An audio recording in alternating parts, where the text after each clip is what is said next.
Hello. Welcome back to my channel. Today I will show you how to make a A4 documentation template with box and header, footer, and print it to PDF file. I am working on AutoCAD 2016, but steps should be similar on all versions. Select templates and choose AutoCAD.dwt. It should open workspace like the on picture. First, what you should do is to set up units to millimeters. You can do that by typing units and pressing enter.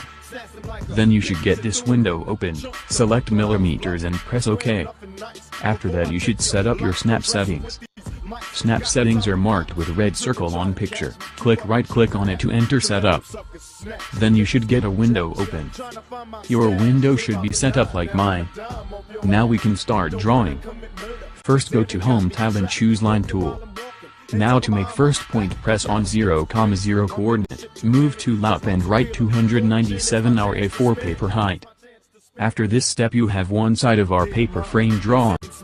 Continue to make sides of paper frame. To make top side move tool right and write 210 our A4 paper width.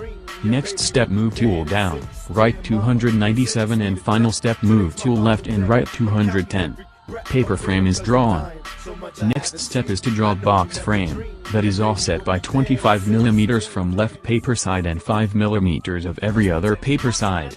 We will draw help lines to make our box frame, like on the picture. Next step is to connect our help lines. After that delete help lines. Note, in picture on the right I did not delete them yet.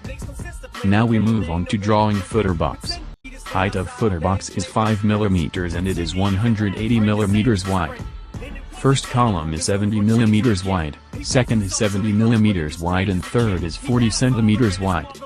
Again we make help lines, with vertical offset of 5, 10 and 15 mm of our bottom box line we make horizontal line 70 mm long. For the second part of footer we need just one segment, 70 mm wide and 15 mm in height.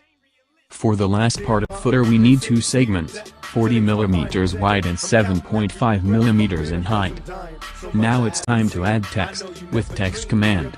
This command requires three inputs, text position, with click, text height, what you write for height, and text angle, default 0. After that your drawing should look like this. Now it is time to print our file to PDF or on printer. Go to AutoCAD File Print, then a should open window like on the picture. You need to have some kind of PDF printer installed. Now set up your printer like I did. Note, in the section What to plot should window, it will ask you to specify two corners to plot. You need to select two opposite corners of paper frame on your drawing. After printing is done our document is available in PDF format. All of steps are shown on video that is linked in description. Hope you enjoyed. Smack a like and subscribe for more content.